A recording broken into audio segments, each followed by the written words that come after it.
कर मत जाओ। आज जाने की जिद न करो,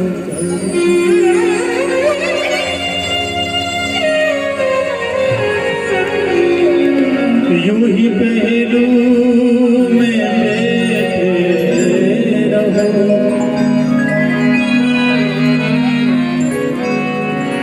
यूं ही पहलू में बैठे रहो। आज जाने की जिद न करो।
कृष्ण बलराम अक्रूर जी के साथ मथुरा में पहुंचे और यहाँ पर यमुना में स्नान किया कृष्ण बलराम ने। और यमुना में स्नान करने के बाद अपने पुराने कपड़े जो वृंदावन की यादगार थे वो कपड़े उतार के यमुना में बहा दिए। क्यों बहाए? कि इन कपड़ों को बार बार देखेंगे हम तो वृंदावन की ब्रज की याद आएगी। अपने पुराने कपड़े उतार के यमुना में बहा दिए और वहां पर स्नान किया यमुना में कृष्ण बलराम जी ने। और वहां पर कंस मामा के कपड़े सूख रहे थे तो कृष्ण बलराम ने कंस मामा के सूखते हुए कपड़े पहन लिए और चलने लगे। तो कपड़े धोने वाला या वो जो कंस मामा का नौकर था ना, कपड़ा धोने वाला, वो आया। मैं उसका नाम नहीं लूंगा और ना ही मैं उसकी जाति बताऊंगा। आप सब समझदारों समझ जाते, क्योंकि व्यास गादी पर किसी भी समाज का अपमान करना अपराध है। और मैं कभी भी जातिवाद, छुआछूत, जातिवाद, भेदभाव नहीं रखता हूँ। मैं सबसे प्रेम करता हूँ, ये मेरा नियम है और मेरे गुरु का पहला मंत्र है, इसलिए मैं उसका नाम नहीं लूंगा। क्योंकि मेरे गुरु का पहला मंत्र, मेरे गुरु का पहला आदेश है कि जीवन में कभी भी जातिवाद, छुआछूत, ये भेदभाव कभी मत रखना। मेरे गुरु का आदेश है, मैं कभी भेदभाव नहीं रखता हूं, मैं सबसे प्रेम करता हूं।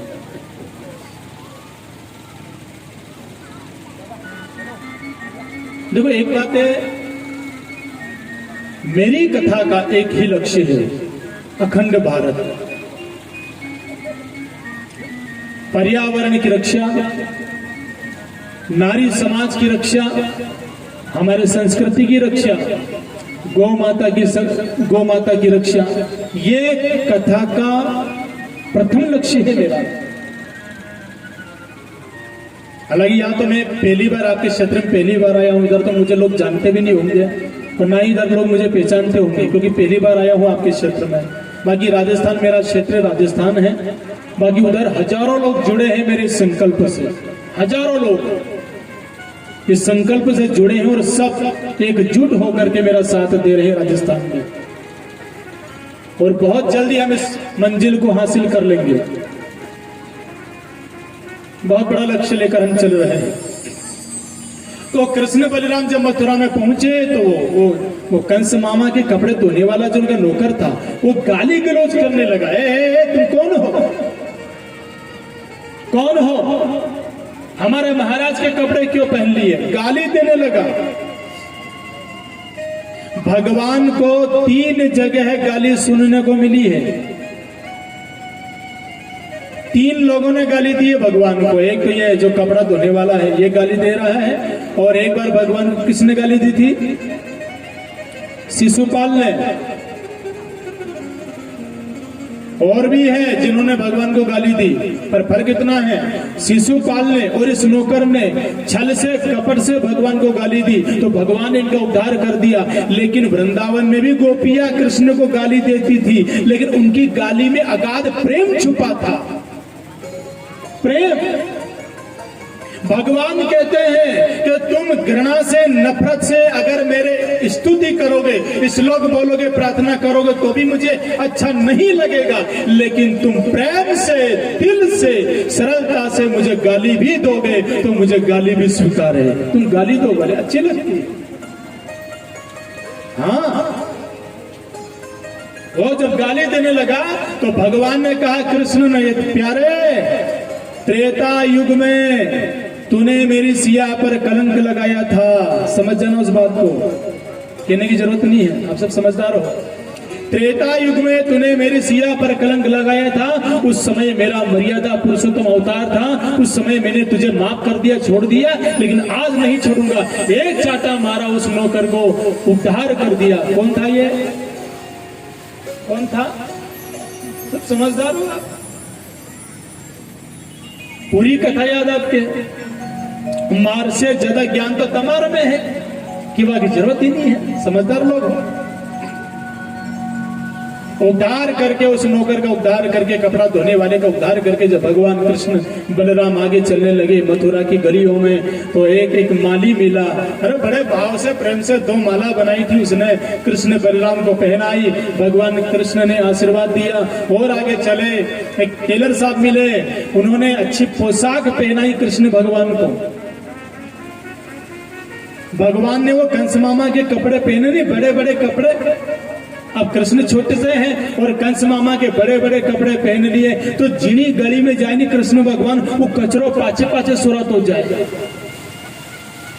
यह स्वच्छता अभियान कृष्ण कन्हैया ने चलाया है।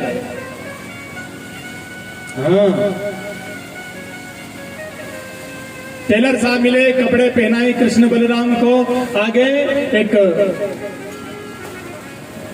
कुब्जा मिली, उसने भगवान को चंदन लगाया, और चंदन लगाते ही बराबर जैसे ही कृष्ण भगवान को चंदन लगाया ना कुब्जा ने, कुरूप थी 8 जगह से उसका शरीर टेढ़ा मेढ़ा था, पर जैसे ही कृष्ण का स्पर्श हुआ साहब, वो सुंदर 16 साल की अप्सरा बन गई। लो भगवान की कृपा। काम क्या किया उसने, चंदन लगाया, चंदन, और चंदन में खुशबू है। याद रखना, जो प्रेम की खुशबू बिखेरता है, जो अच्छाई की खुशबू बिखेरता है, उसी को संत कहते हैं। कुब्जा का कल्याण किया, उसके बाद कृष्ण बलराम जा रहे मथुरा की गलियों में, और सब लोग फूलों की बारिश कर रहे हैं, दौड़े दौड़े आ रहे। अरे चलो स्वागत करो, क्यों, कृष्ण बलराम आए हैं, जिनकी हमने चर्चा सुनी थी, जो वृंदावन के कृष्ण बलराम हैं, आज वो हमारी मथुरा में आए हैं। चलो रे सब स्वागत करेंगे कृष्ण बलराम का। सब लोग दौड़ रहे हैं, फूलों की बारिश करी कृष्ण बलराम के ऊपर।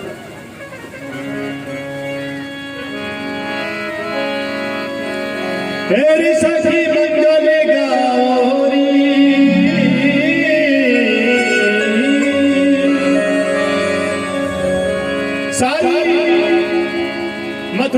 सेना मथुरा की प्रजा, मथुरा की जनता कृष्ण का स्वागत कर रही है।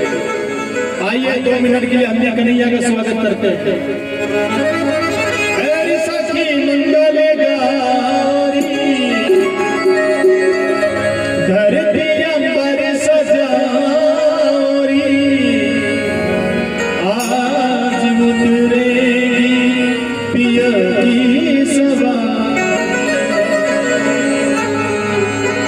आज उतरेगी पिया की सवारी। झूला झूला फूलों से सजा, झूला झूला से सजा,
कृष्ण बलराम जी मथुरा में पहुंचे और वहां पर पहुंचने के बाद कुवल्या पीड़ हाथी का उद्धार किया, उसके बाद 4 पहलवानों का उद्धार किया और कंस मामा सिंहासन पर बैठा बैठा चिल्ला रहा है, मैं कृष्ण बलराम को नहीं छोड़ूंगा, मैं किसी को नहीं छोड़ूंगा, यूं चिल्ला रहा था। और कृष्ण भगवान उछल कूदे और कंस मामा को जमीन पर पछाड़ दिया और जमीन पर पछाड़ दिया, सीने पर बैठ गए कृष्ण जी और यूं प्रहार करने लगे।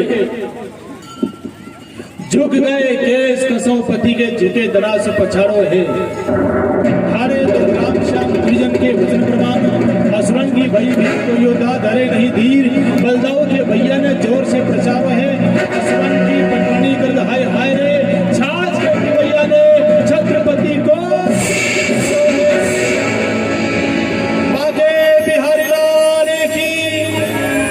कृष्ण भगवान ने कंस मामा का उद्धार कर दिया। उसके बाद उग्रसेन को जेल से आजाद किया, देवकी वसुदेव को जेल से मुक्त किया। उसके बाद कृष्ण बलराम उज्जैन नगरी पहुंचे। कहां गए कृष्ण बलराम? कहां पहुंचे कृष्ण बलराम?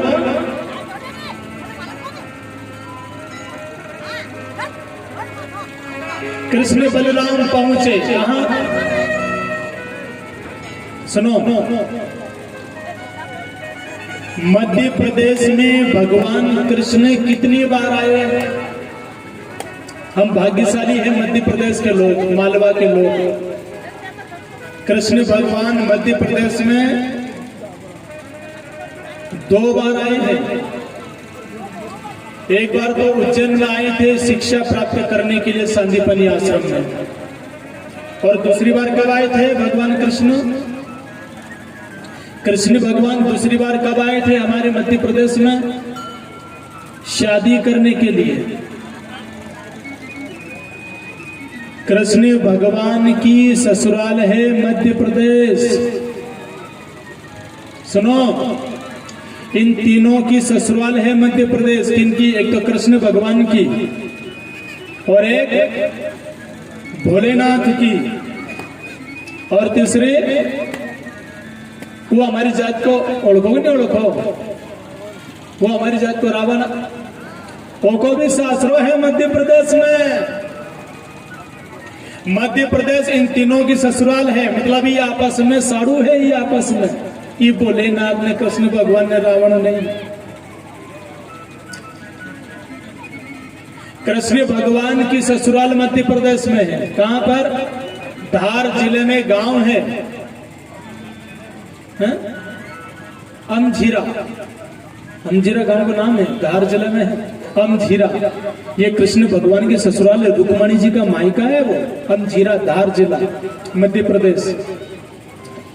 भोलेनाथ की ससुराल भी मध्य प्रदेश है। कुछ प्रमाण हमारे पास में गांव है खुरिया कुमारिया, वहां का मिलता है ये ससुराल है, और कुछ प्रमाण हमारे राजगढ़ जिले में माचलपुर है। अपनी जो गौशाला है ना राजगढ़ में, वहां से ज्यादा दूर नहीं है, माचलपुर पास नहीं पड़ता है। तो माचलपुर भी पहले उसका नाम था हिमाचलपुर, हिमाचल नगरी, धीरे धीरे उसका नाम माचलपुर है। तो भोले बाबा की ससुराल है, पार्वती जी का मायका है माचलपुर। तो मध्य प्रदेश में भोले बाबा की ससुराल, कृष्ण भगवान की ससुराल, और एक रावण की ससुराल भी मध्य प्रदेश है। कहां? जिला मंदसौर, पशुपतिनाथ मंदिर मंदसौर। ये मंदोदरी की नगरी है मंदसौर, इसलिए उसे मंदसौर कहा जाता है। मंदसौर, मंदसौर में पहले, अब तो वैसे नगर है न शहर है, सब है, पर पहले किसी समय मंदसौर में केवल जंगल था, जंगल, और वहां पर सप्त ऋषि रहते थे। वहां पर मंदोदरी का जन्म हुआ था। और मंदोदरी का जन्म नहीं हुआ, सही बात तो यह है, मंदोदरी का जन्म नहीं हुआ है। मंदोदरी को तो सप्त ऋषियों ने, ये मंदोदरी क्या है, ये पहले मेंढक थी, मेंढक। फिर कभी योग लगेगा तो कथा सुनाएंगे, बहुत लंबी चौड़ी कथा है। मंदोदरी पूर्व जन्म में मेंढक थी, और मेंढक को साधु संतों ने, सप्त ऋषियों ने मिलकर के राजकुमारी बनाया था, और उसी राजकुमारी का विवाह रावण के साथ हुआ था, जिसको कहते हैं मंदोदरी। तो मतलब भोलेनाथ, कृष्ण भगवान, रावण, इन तीनों के ससुराल है मध्य प्रदेश। मतलब ये तीन अपना जाजी लगे, कहीं लगे अपना, हाँ अपना जाजी है। अन रावण की छोड़ो कभी उनके जाजी नहीं को तो भले मत को शर्म आवे, भोलेनाथ के भी कभी जाजी नहीं को तो कोई बात नहीं, भी तो महादेव है। पर कृष्ण भगवान तो अपने खास जाजी। तो उज्जैन नगरी में सांदीपनि ऋषि आश्रम में 64 दिन तक 64 प्रकार की कलाओं का अध्ययन किया और जाने लगे। तो गुरुजी ने कहा, हे कृष्ण, तुमने 64 दिनों में 64 प्रकार की कला सीखी, अब मैं तुम्हें 65वीं कला सिखा रहा हूँ। 65वीं कला ये सीखो कि जरूरत पड़े तो शास्त्र उठाना, आवश्यकता हो तो शास्त्र से समझाना, और कोई शास्त्र से ना समझे तब क्या उठाना वीर? शास्त्र। क्या उठाना है? शास्त्र से समझाना। नहीं समझे तो शास्त्र उठा लेना साहब। और हमारे सनातन धर्म में जितने देवी देवता सभी शस्त्र चलाने वाले ही देवता थे। पता नहीं हमारे हाथों में मोमबत्ती कौन पकड़ा गया है। सही है नहीं गलत? सुनो, माना कि अहिंसा परमो धर्म है, लेकिन धर्म की रक्षा के लिए, गाय की रक्षा के लिए, संस्कृति की रक्षा के लिए, अपने हिंदू धर्म की रक्षा के लिए, भारत देश की रक्षा के लिए अगर हथियार उठाना पड़े तो कोई पाप नहीं है, कोई पाप नहीं है, कोई पाप नहीं है। धर्म की रक्षा के लिए, हिंदुस्तान की रक्षा के लिए और गौ माता की रक्षा के लिए, हमारे संस्कृति की रक्षा के लिए अगर तलवार चलाना पड़े तो रुकना मत। कोई पाप नहीं है, कोई पाप नहीं है। हाँ, शस्त्र उठाना कोई अपराध नहीं है।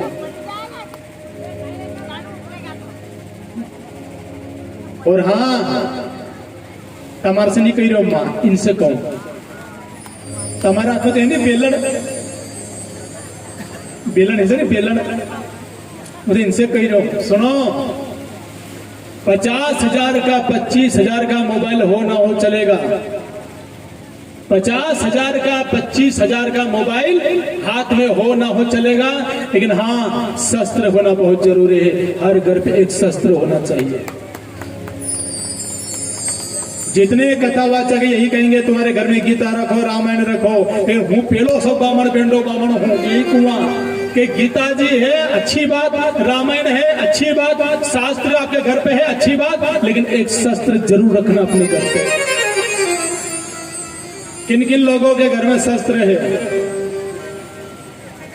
ये होना चाहिए। एक कुत्ता के भगाओ बोले लाकड़ी नहीं रहे तुम्हारे घर है, वो कभी कुत्तों पर या घर में होके भगाओ बोले लाकड़ी नहीं है, बात मोटी मोटी करो। शास्त्र होना चाहिए, शास्त्र भी होना चाहिए। कृष्ण भगवान को सिखाया गया, गुरु ने यही सिखाया, एक हाथ में शास्त्र, जरूरत पड़े तो गीता उठा लेना और गीता से समझाना, और कोई गीता से न समझे गीता से समझाना, और कोई गीता से दुर्योधन जैसा राक्षस, दुर्योधन जैसा, कोई कंस जैसा, कोई जरासंध जैसा राक्षस ना समझे गीता से, तो उस समय फिर शस्त्र उठा लेना। बोलो सावरिया सेठ की, बोलो खाटू वाले श्याम की। हाँ, तो कृष्ण भगवान उज्जैन से शिक्षा प्राप्त करने के बाद वापस मथुरा में आए, और मथुरा में जब आए और कंस के ससुर जरासंध को जब पता चला कि मेरे दामाद को मार दिया कृष्ण ने, तो जरासंध ने 17 बार चढ़ाई करी और 17 बार हार गया जरासंध कृष्ण के सामने। फिर जरासंध 18वीं बार कृष्ण से युद्ध करने के लिए आया। कितनी बार? 18वीं बार। तो जरासंध ने ब्राह्मणों को बुलाया और ब्राह्मणों से कहा कि ब्राह्मणों, मैं 17 बार कृष्ण से हार गया हूँ, 18वीं बार युद्ध करने जा रहा हूँ। सुनो ब्राह्मणों, मेरी जीत हो गई, कृष्ण हार गया, मैं जीत गया, तो तुम सब ब्राह्मणों को दक्षिणा दूंगा, इनाम दूंगा, तुम्हारे जीवन में आनंद हो जाएगा, इतना धन दूंगा। लेकिन ब्राह्मणों, अगर मैं 18वीं बार कृष्ण से हार गया तो तुम सब ब्राह्मणों को मैं खत्म कर दूंगा। ब्राह्मणों ने आशीर्वाद दिया, जाओ जीत होगी तुम्हारी, विजय भवा। और जरासंध जब 18वीं बार कृष्ण से युद्ध करने के लिए आया तो कृष्ण भगवान ने 18वीं बार युद्ध नहीं किया। फिर बलराम जी से कहा भागो, कहा रण छोड़ के भागो। क्यों? कृष्ण भगवान ने कहा दाऊ जी, अगर जरासंध को 18वीं बार हमने हरा दिया तो ये उन गरीब ब्राह्मणों को मार देगा, उन ब्राह्मणों को खत्म कर देगा। और उन ब्राह्मणों ने इसे आशीर्वाद दिया है विजय भव का, तो ब्राह्मणों की लाज रखने के लिए, ब्राह्मणों की बात रखने के लिए, ब्राह्मणों की जिंदगी बचाने के लिए हमें रण छोड़कर भागना पड़ेगा। तो कृष्ण बलराम जी रण छोड़ के भागे, और जब रण छोड़ के भागे तो जय जयकार होने लगी, रण छोड़ गए भगवान की। और रण छोड़ के जब भागे कृष्ण बलराम तो कहां पहुंचे? द्वारिका में। द्वारिका में पहुंचे। जब द्वारिका में पहुंचे तो वहां जय जयकार होने लगी, द्वारिकाधीश भगवान की। द्वारिकाधीश बन गए।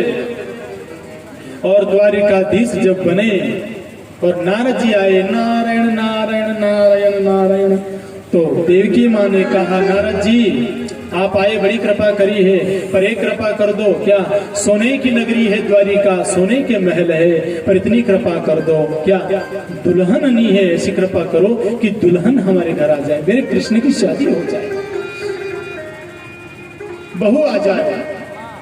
या बलराम ये भी कुमारा है, कृष्ण भी कुमारा है, इन दोनों की शादी हो जाए, ऐसी कृपा कर दो आप। तो तब नारद जी ने आशीर्वाद दिया, जाओ दोनों का विवाह होगा। तब बलराम जी का विवाह रेवत राजा की बेटी रेवती के साथ बलराम जी का विवाह होता है। उसके बाद कृष्ण के नाम एक संदेश आता है। कहाँ का?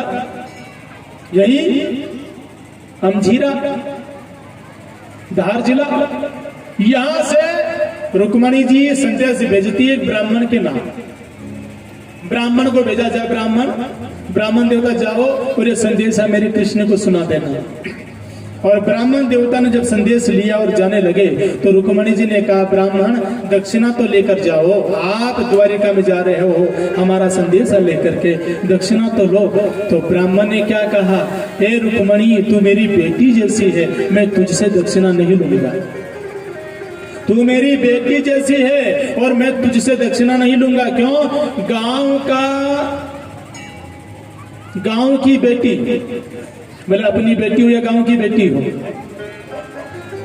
गांव की बेटी ब्राह्मण का धन शिव निर्माल्य जो खाए, गांव की बेटी ब्राह्मण का धन शिव निर्माल्य जो खाए, कहे गुरु सुनो बालक जड़ा मूल से जाए। गांव की बेटी, भले गांव की बेटी हो, ना तो उसका पैसा खाना, और कहने की जरूरत नहीं, आप खुद समझदार हो, समझ जाना। कुछ बात ऐसी है जो ब्याज गद्दी पर नहीं कह सकता, आप खुद समझदार हो, समझ जाना।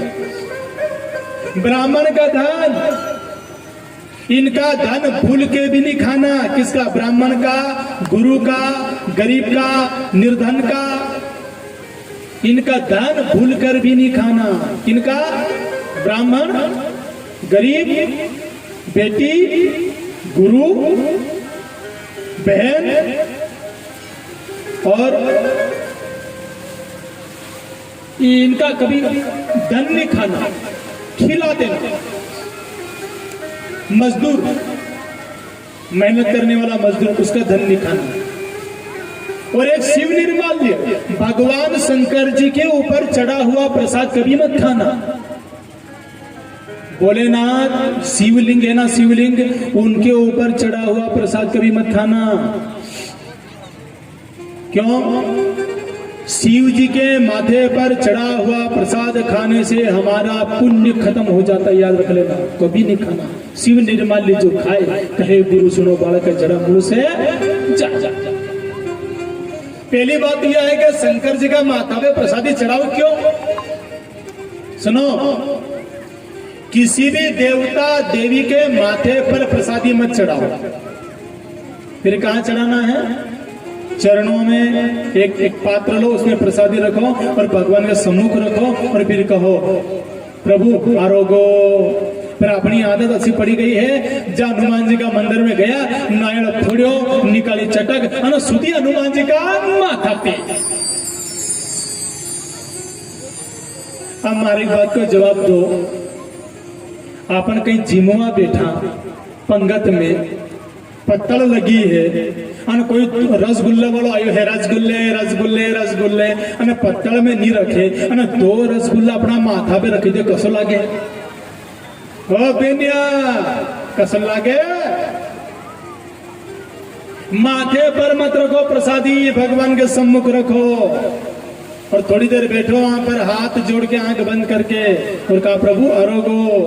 तो गांव की बेटी ब्राह्मण का धन शिव निर्माल्य जो खाए, कहे गुरु सुनो बालका ये जड़ा मूल से जा।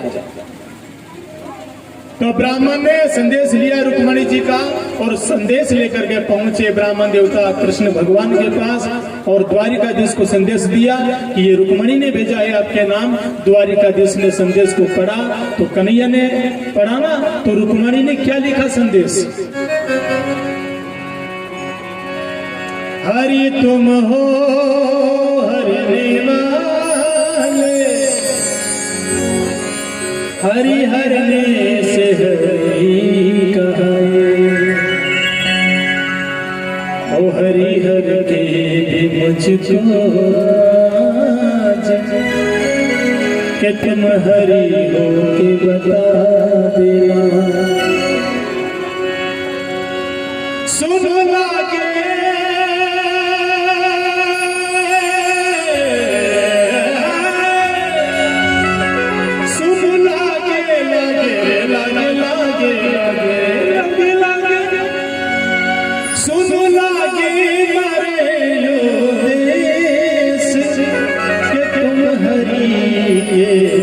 देश पहुंचा।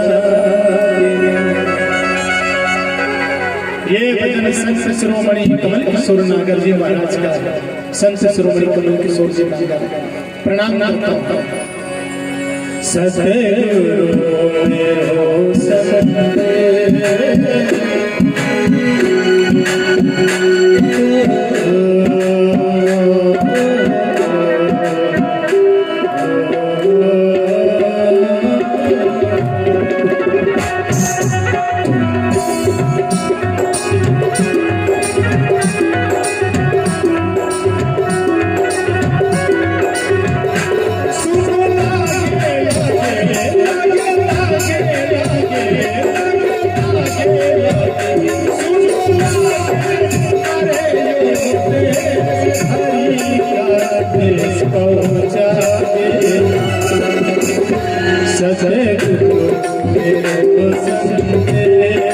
हरि को सुना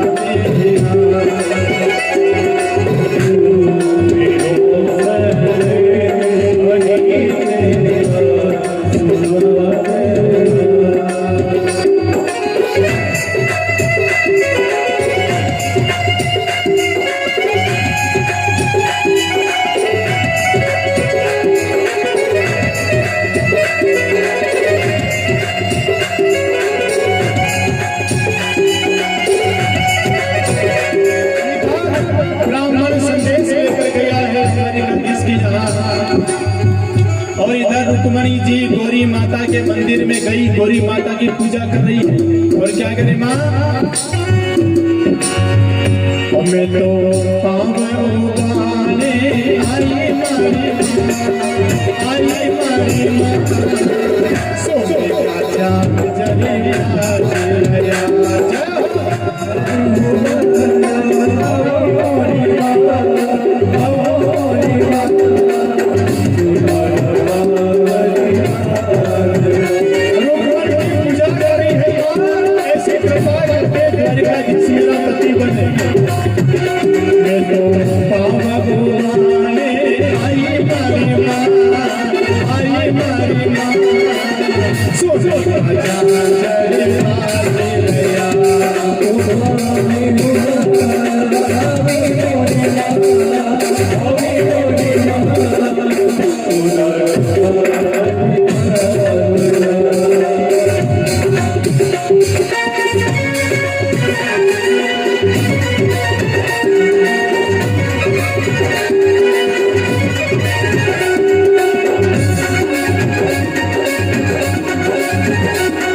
माँ आशीर्वाद दे।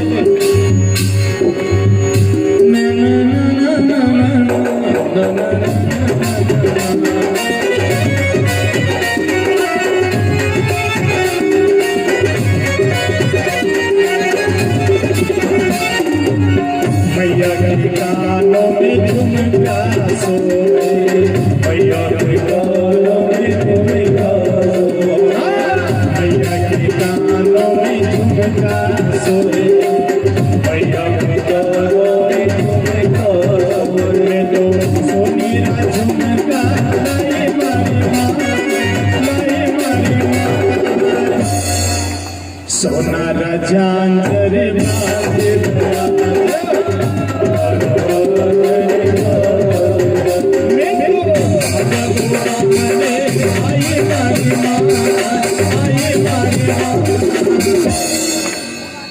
रुक्मणी जी गौरी माता की पूजा करने लगी और गौरी माता के गले से एक माला गिरी जो रुक्मणी जी के गले में आ गई।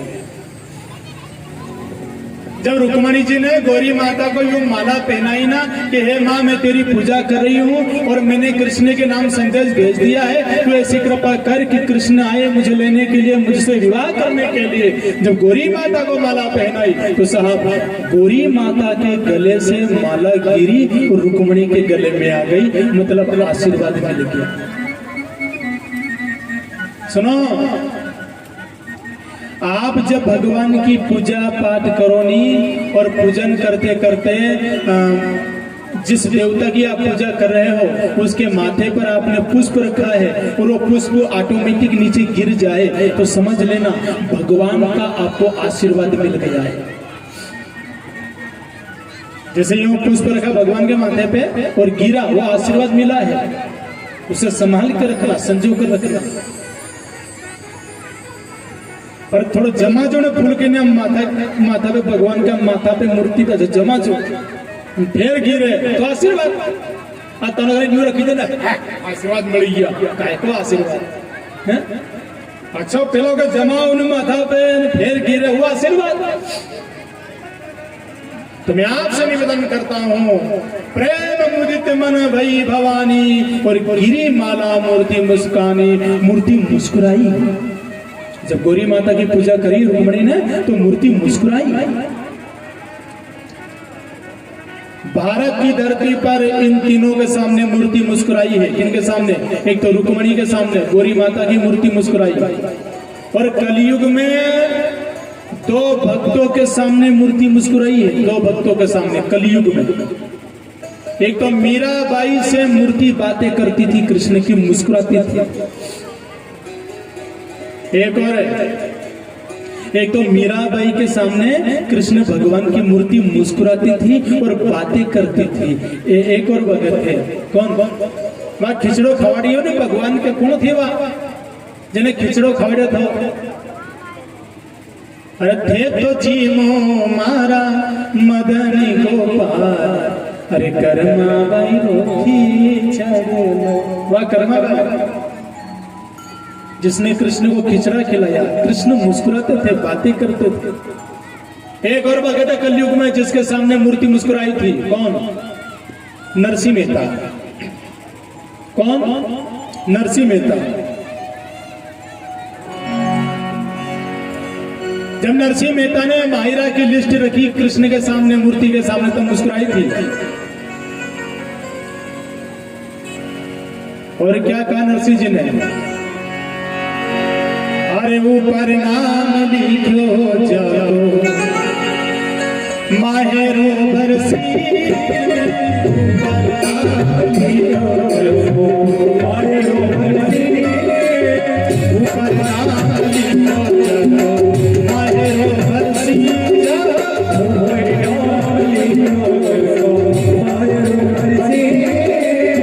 नीचे नाम लिखो जाओ, नीचे नाम लिखो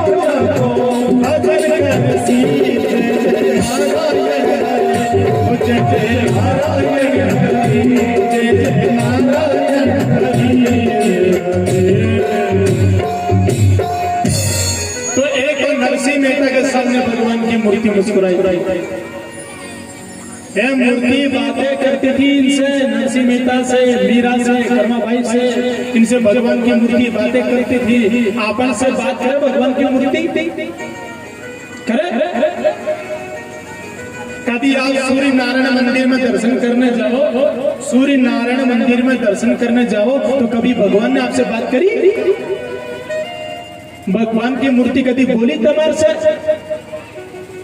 मार से नहीं बोली अभी तक, तो तमार से कहीं बोलेगा? वो 365 दिन में 365 दिन में हूँ 170 दिन मारे खाली कथा में चले जाए। 365 दिन में 170 दिन मारा कथा में चला जाए, इतनी कथा करूं। और कम से कम 365 दिन में 100 दिन तो कम से कम हूँ गौशाला में रहूं, गौ माता की सेवा करूं। जब मार से कभी भगवान ने बात नहीं करी तो तमार से कहीं करेगा? पर करी भी ले, हो सकता है ऐसा कोई भगत हो तो कर भी ले, भक्ति में ताकत हो कर भी लेता है। कभी बोली तमार से भगवान की मूर्ति में बात करी? कभी बोली? ये कहीं बोले तमार से, तुम्हारा पड़ोसी नहीं बोले तो भगवान कहीं बोलेगा? देरानी नहीं बोले तमार से, जेठानी नहीं बोले, सासू नहीं बोले, लाड़ी नहीं बोले, छोरो नहीं बोले, बाप नहीं बोले, भाई नहीं बोले, काको नहीं बोले, परिवार का नहीं बोले, बात नहीं करे, यूं नफरत भरी हुई है तो भगवान क्या बात करेगा?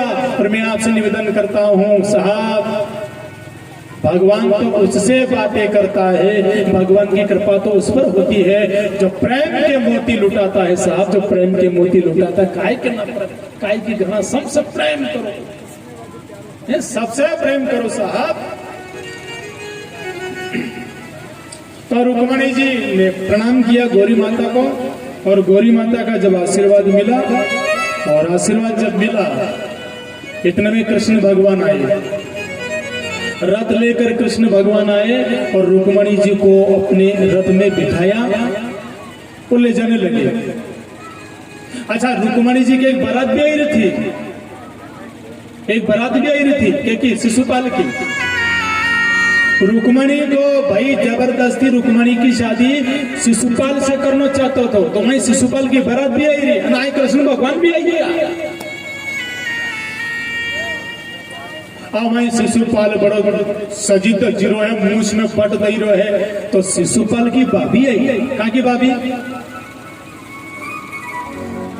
दुर्योधन की पत्नी शिशुपाल के पास पहुंची और कहा कि देवर जी क्या बात है, क्योंकि दुर्योधन शिशुपाल से मित्र थे ना। तो दुर्योधन की पत्नी गई और शिशुपाल से कहा कि क्या बात है, बहुत श्रृंगार करो, मेकअप कर रहे हो, कि तुम्हें नहीं पता भाभी क्या शादी करने जा रहा हूँ, बारात लेके जा रहा हूँ। किनके यहाँ? क्यों जो रुक्मणी है ना उसके साथ मेरी शादी होगी। तो भाभी के वाला की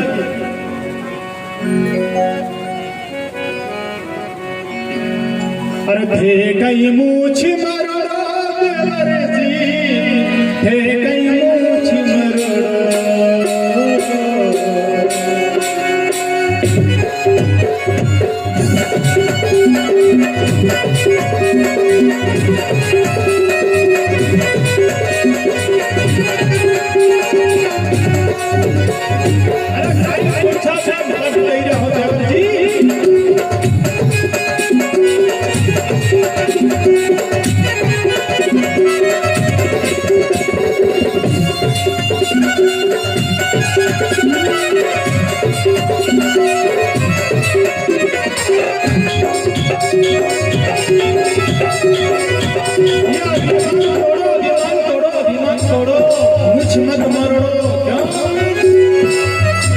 जिससे शादी करने का तुम सपना देख रहे हो वो तो किसी और की हो गई है, किसी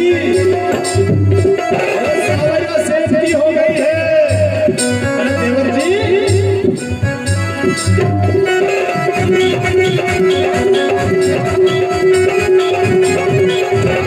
जिससे तुम शादी करने का सपना देख रहे हो वो तो कृष्ण कन्हैया की हो गई, वो रुक्मणी तो सांवरिया सेठ की हो गई है।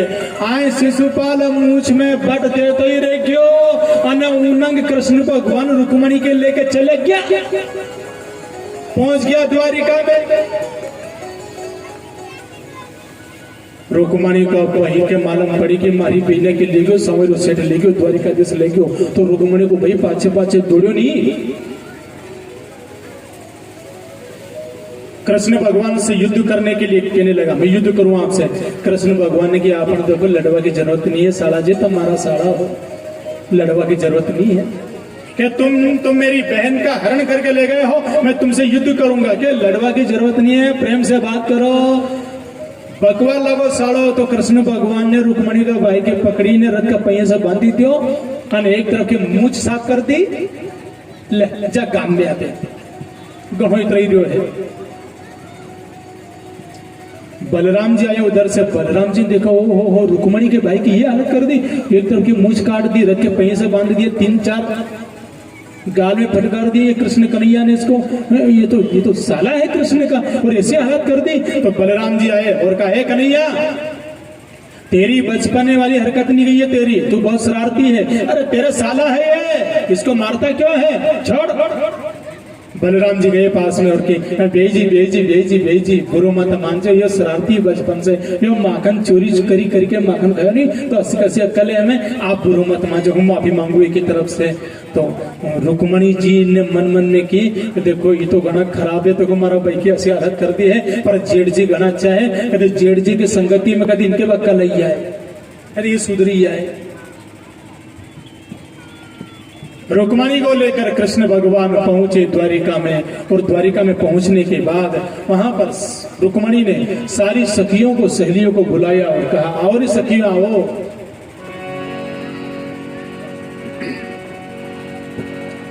अरे भक्ति का सुरमा आँख में लगाओगी मुझे शाम की दुल्हन बना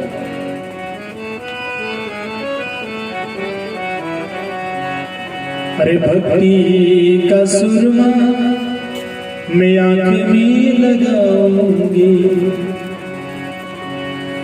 अरे दुनिया से तोड़ना था शाम की हो जाऊंगी।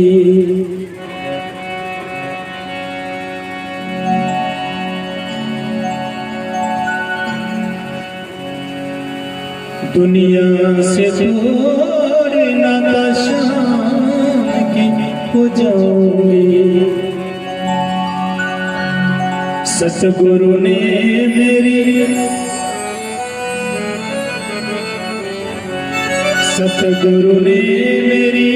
कीनी सजाई हर सत्संग में मेरी बात चलाई। गुरु को लगे मेरे फेरे करा दो और गुरु को लगे मेरे फेरे करा दो अरे मुझे श्याम सुंदर की दुल्हन बना दो। गाऊं क्या क्योंकि आज मेरे भजन ज्यादा हो गए पर मुझे क्या संगीत का बहुत शौक है। चलो 2 लाइन गुनगुनाते हैं। रुक्मणी कह रही है सखियों आओ मुझे श्याम की दुल्हन बना दो।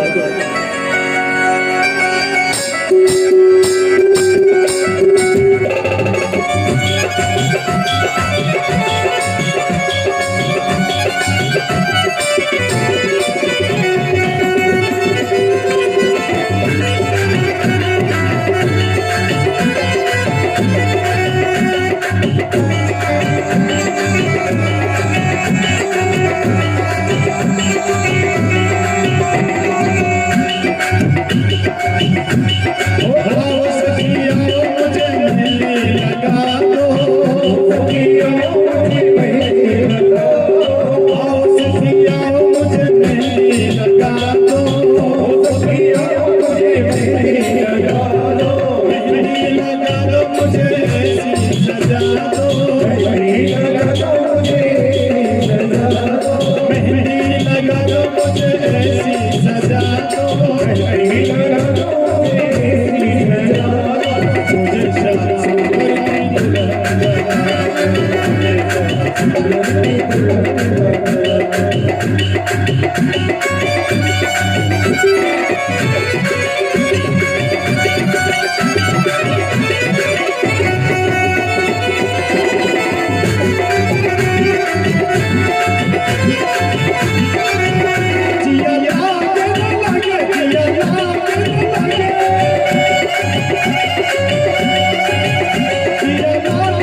रुक्मणी ने अपने सखियों को बुलाया और भगवान कृष्ण के साथ रुक्मणी का विवाह हो रहा है।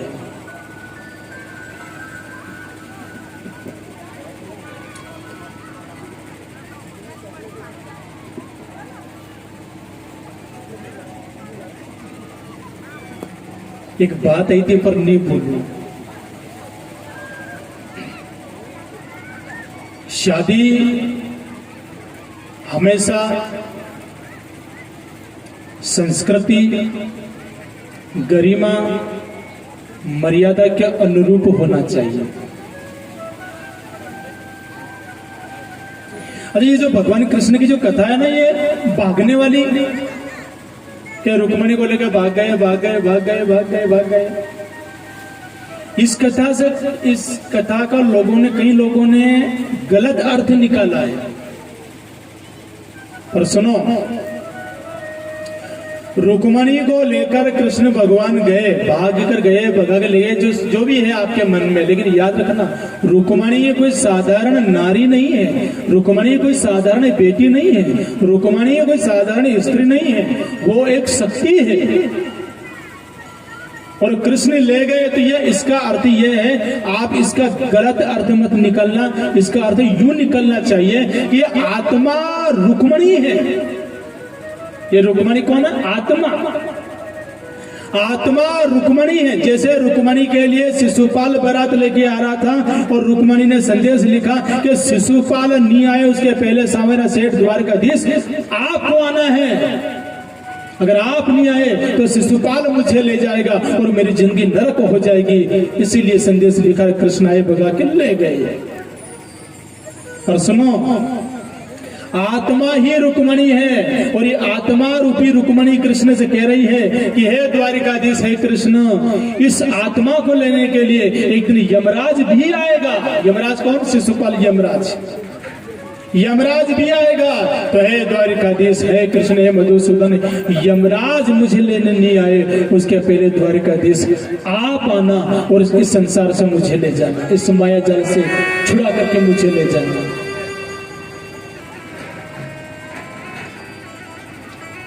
यमराज को बुलाना है कि कृष्ण भगवान को बुलाना है?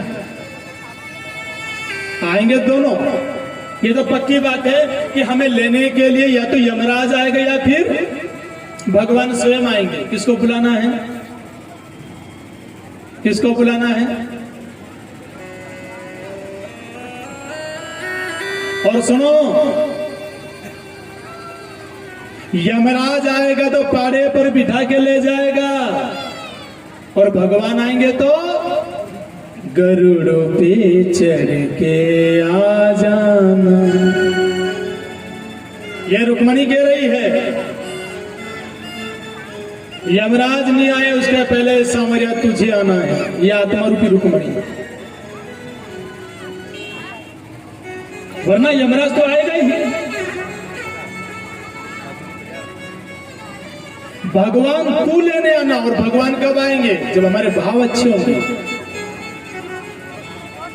जिंदगी जीतो ऐसी जी कि सदा दिल तेरा साफ रहे। जिंदगी जीतो ऐसी जी कि सदा दिल तेरा साफ रहे, और दुनिया से जाए तो दुनिया को तेरी याद रहे।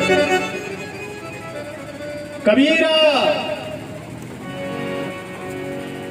हम जब पैदा हुए जग हंसा हम रोए। कबीरा, जब हम पैदा हुए जग हंसा हम रोए। करनी ऐसी कर चलो हम हंसे और सारा जग रोए। करनी ऐसी कर चलो काम कि जग हम हंसे और जग रोए। ये सारी दुनिया सारा जगत रोता रहे कि वाकई में इंसान गजब का था। चला तो गया पर गजब का था।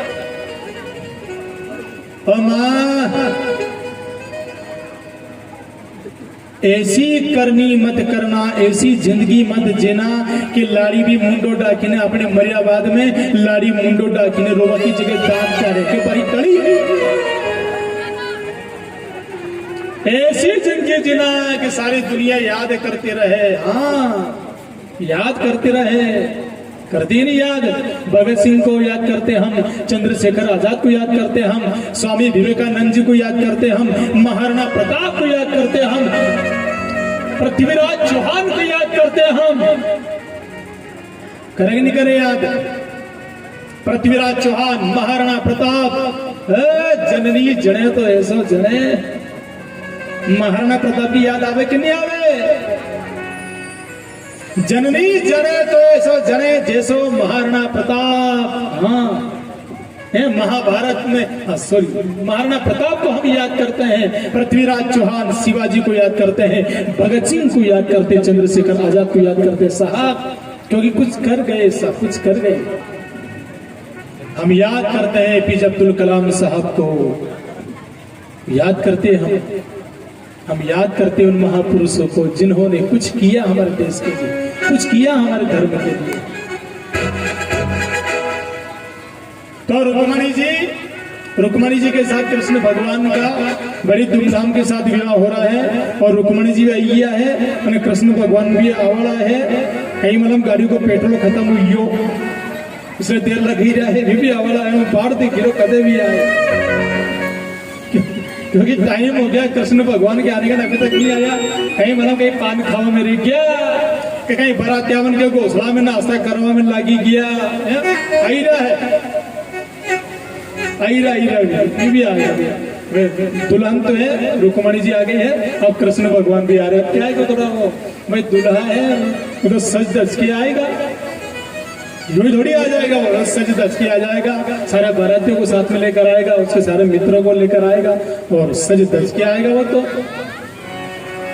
लगे तू दुल्हा सा दिलदार सांवरे, लगे तू दुल्हा सा दिलदार सांवरे, तेरा किसने किया श्रृंगार, किसने किया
और कन्हैया ने एक बार नहीं 16,108 बार श्रृंगार किया है।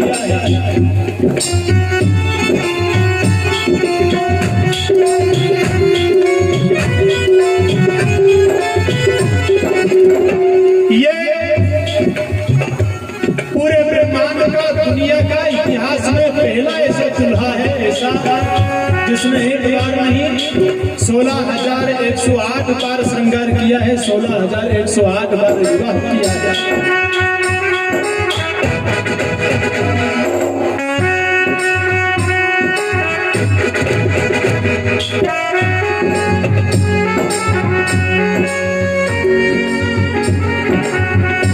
पहली शादी भगवान कृष्ण की रुक्मिणी के साथ, उसके बाद पहली शादी रुक्मिणी के साथ हुई भगवान कृष्ण की, उसके बाद भौमासुर नाम के राक्षस को मार करके वहां पर 16,100 राजकुमारी जो जेल में बंद थी, 16,100 राजकुमारी को छुड़ा कर लाए कृष्ण भगवान और कहा कि जाओ अपने अपने परिवार में जाओ। तो 16,100 राजकुमारियों ने कहा था कि कृष्ण कहाँ जाए, कहाँ जाए,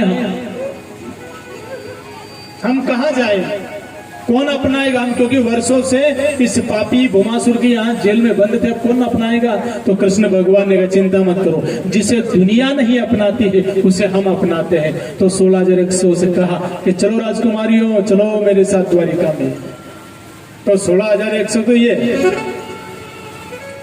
एक रुक्मिणी जी, सत्यभामा, जामवंती, नागनजीति, कालिंदी, ऐसे करके 16,108 और बाप रे बाप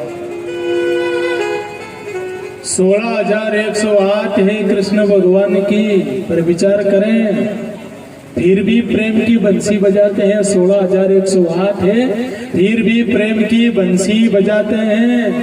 16,108 और आपने तो खाली एक है परमेश्वरी, वहां 16,108 है, फिर भी प्रेम की बंसी बजाए। शांताकारम भुजंग सैनम, अन्ना आपने खाली एक है परमेश्वरी, झांसी की रानी परवान ठोर। बाप रे बाप, धन में तारा नगे आवड़ दे, एक है खाली परमेश्वरी पर धन में तारा नगे आवड़ दे साहब, खाली एक है। सही है नहीं, खाली एक। 16,108 फिर भी मुस्कुरा रहे हैं। देखो गणेश जी के 2 पत्नी है, रिद्धि और सिद्धि।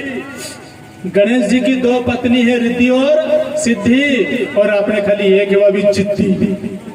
आपने एक नहीं चलवाते, ओकी ओकी चलाए वाले। बहुत कम भाग्यशाली लोग हैं ऐसे, हाँ बहुत कम भाग्यशाली लोग हैं ऐसे। और मैं तो ये कहता हूं कि दुनिया में सबसे ज्यादा भाग्यशाली इंसान वो है, दुनिया में सबसे ज्यादा भाग्यशाली इंसान वो है जिसकी पत्नी उसके अनुकूल हो, जिसकी पत्नी उसके अनुकूल हो। तो भगवान कृष्ण की 16,108 और भगवान ने सब ये अपनी पसंद से शादी करी है और सबसे निभ रही है। कोई टकराव नहीं, कोई झगड़ा नहीं, कोई तनाव नहीं, कोई दिमाग में कोई तनाव नहीं है। शांताकारम भुजंग सैनम, मुस्कुराते हुए जीवन निर्वाह कर रहे हैं इन 16,108 के साथ धूमधाम से।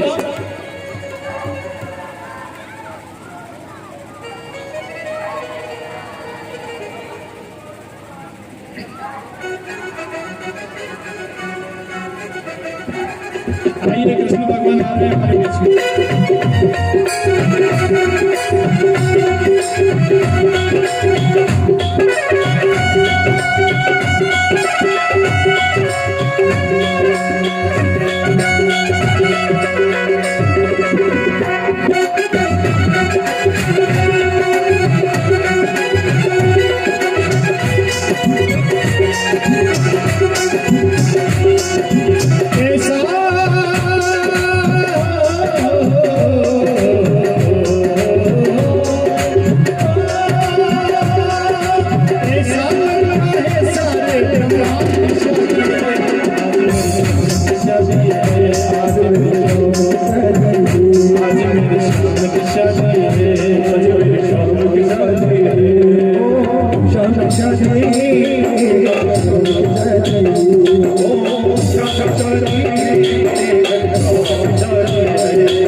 आइए यजमान बना रहे सामने रुक्मणी जी के पिताजी बना रहे, रुक्मणी जी के पिताजी मामा जी और काका जी, ये दो भी बता रहे, मामा जी और काका जी और पिताजी। कौन है? सामने आ जाए, आप दोनों ही आ जाए। पहले भगवान को तिलक करो। हरि ओम भूर्भुवः स्वः ओम स्वस्ति न इंद्रो प्रदशवः स्वस्ति नः पूगा स्ववेदाः स्वस्ति नस्तार्क्ष्यो अरिष्टनेमिः स्वस्ति नो बृहस्पतिर्दधातु।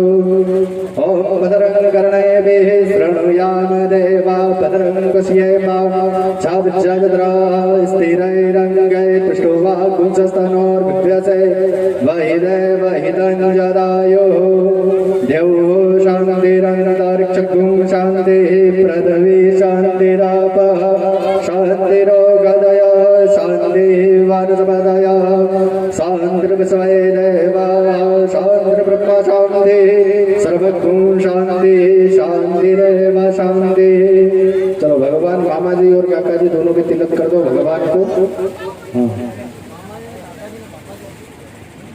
हरि ओम जतो यतः समीयसे ततो नो अभयं गुरो सन्नः कुरु व्रजभ्यो भयन्नः पशुभ्यः कस्तूरीतिलकं ललाटपटले वक्षोस्थले कौस्तुभः नासाग्रे वरमोक्तिदां करतले वेणुकरे कङ्कणः सर्वाङ्गे हरिचन्दनं सुललिता कण्ठे च मुक्तावले गोपस्त्रीपरिज्येष्ठितो विजयते श्रीगोपाल।